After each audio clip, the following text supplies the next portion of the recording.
नमस्ते दोस्तों, स्वागत है आपका हमारे चैनल एसटीएच में। आज हम आपको डायबिटीज़ से संबंधित सभी महत्वपूर्ण सवालों के जवाब देंगे। सवाल नंबर 1, डायबिटीज़ एक लाइलाज बीमारी क्यों होती है?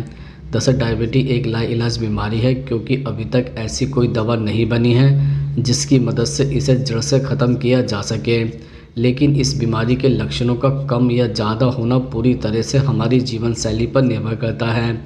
अच्छी जीवन शैली की आदतें अपनाकर और खान पान में सुधार करके डायबिटीज़ को काफ़ी हद तक कंट्रोल किया जा सकता है। हालांकि डायबिटीज़ से ग्रस्त जो लोग इन बातों का ध्यान नहीं रखते उन्हें डायबिटीज़ से गंभीर स्वास्थ्य समस्याएं हो सकती हैं। डायबिटीज़ से ग्रस्त कुछ लोगों को डायबिटीज़ न्यूरोपैथी जैसी गंभीर जटिलताएं हो सकती हैं और यहाँ तक कि शरीर का कोई अंग पूरी तरह से काम करना भी बंद कर सकता है। इसलिए जीवन शैली व खान पान की आदतों में सुधार करना बेहद आवश्यक है। इसके अलावा कहा जा सकता है कि यह एक लाइलाज बीमारी है जो जड़ से कभी भी ख़त्म नहीं होती है। यह कंट्रोल तो की जा सकती है, यानी इस पर सिर्फ नियंत्रण किया जा सकता है। जिस भी व्यक्ति को यह बीमारी हो जाती है उसे इसका इलाज बंद नहीं करना चाहिए। सवाल नंबर 2, डायबिटीज़ शरीर में कब और क्यों होने लगती है? दरअसल डायबिटीज़ हमें तब होती है जब शरीर की रक्त शर्करा या ग्लूकोज अधिक हो जाती है। ब्लड ग्लूकोज हमारी ऊर्जा का प्रमुख स्रोत होता है। हम जो भोजन ग्रहण करते हैं अर्थात खाते हैं उससे हमारे शरीर को रक्त शर्करा प्राप्त होती है।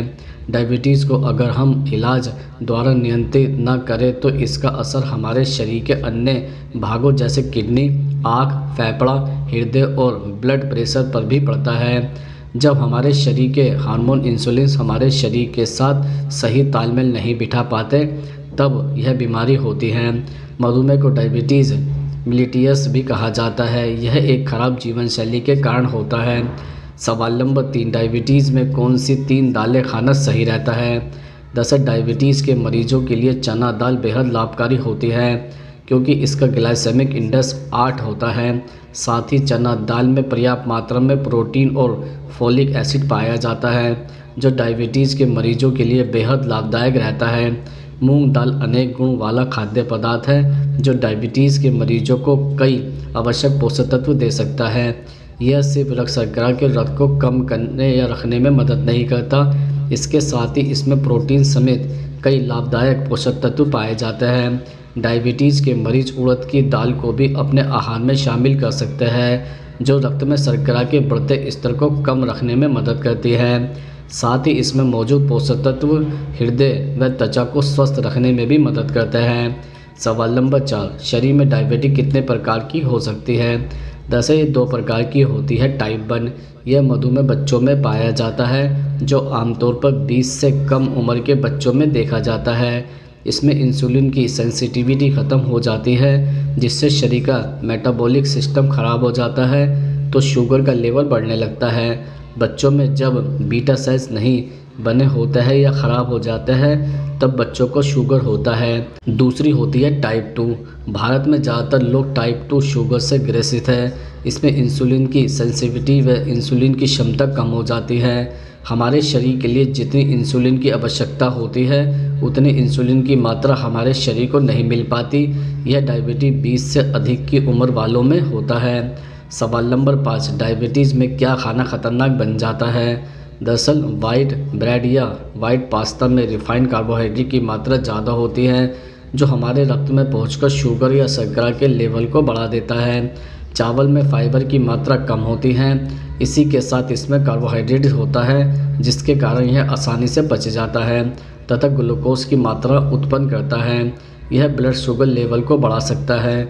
आलू से बने भोजन में ग्लाइसेमिक इंडेक्स की मात्रा ज़्यादा होती है जो शुगर लेवल को बढ़ा देती है। फ्रूट जूस में शुगर होता है जो ब्लड शुगर को बढ़ाता है। यह केवल लो ब्लड शुगर में फ़ायदेमंद होता है। रेड मीट में अनहेल्दी सैचुरेटेड फैट होता है जो हमारे स्वास्थ्य के लिए हानिकारक है। शुगर पेशेंट को दूध भी नहीं पीना चाहिए।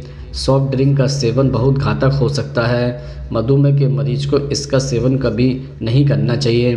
फास्ट फूड या जंक फूड बिल्कुल भी नहीं खाने चाहिए। सवाल नंबर 6, छोले राजमा खाने से डायबिटीज़ कम क्यों होने लगती है? दरअसल छोले सिर्फ स्वादिष्ट ही नहीं अनेक स्वास्थ्यवर्धक गुणों से भरपूर भी होते हैं। इसका सेवन करना डायबिटीज़ के लक्षणों को कम करने में मदद करता है। साथ ही इसमें मौजूद फाइबर डायबिटीज़ के कारण होने वाली कब्ज को दूर करने में भी प्रभावी है।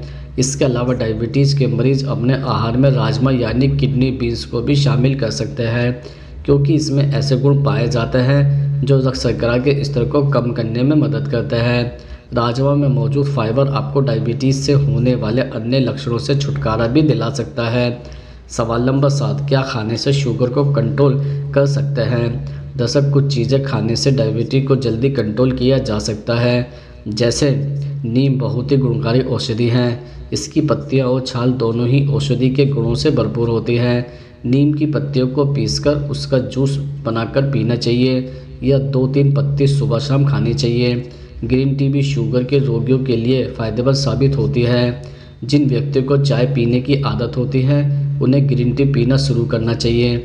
इससे कोलेस्ट्रॉल भी घटता है। ग्रीन टी में चीनी या शहद का प्रयोग नहीं करना चाहिए। करेला खाने में कड़वा होता है, लेकिन इसके फ़ायदे अनमोल हैं। ज़्यादातर लोग इसे खाना बिल्कुल भी पसंद नहीं करते हैं, परंतु यह गुणकारी होता है। हमारे शरीर में बनने वाले ग्लूकोज की अतिरिक्त मात्रा को कम करने में करेला काफ़ी महत्वपूर्ण भूमिका निभाता है। सुबह खाली पेट करेले के जूस का सेवन करना काफ़ी फायदेमंद होता है। तुलसी की पत्तियों को चाय में डालकर पीने से खांसी में आराम मिलता है। तुलसी की पत्तियों को सुबह खाने से मधुमेह को नियंत्रित करने में मदद मिल सकती है। मेथी वैसे तो खाना बनाने के सूखे मसालों के काम में आती है, परंतु डायबिटीज़ के इलाज में भी मेथी काफ़ी उपयोगी है। जामुन के बीज को सुखाकर उसका पाउडर बनाकर खाने से भी मधुमेह को नियंत्रित किया जाता है। इसी के साथ साथ जामुन का जूस बनाकर पीने से भी मधुमेह को नियंत्रित किया जा सकता है। सवाल नंबर 8, शरीर में शुगर की पहचान कैसे की जा सकती है?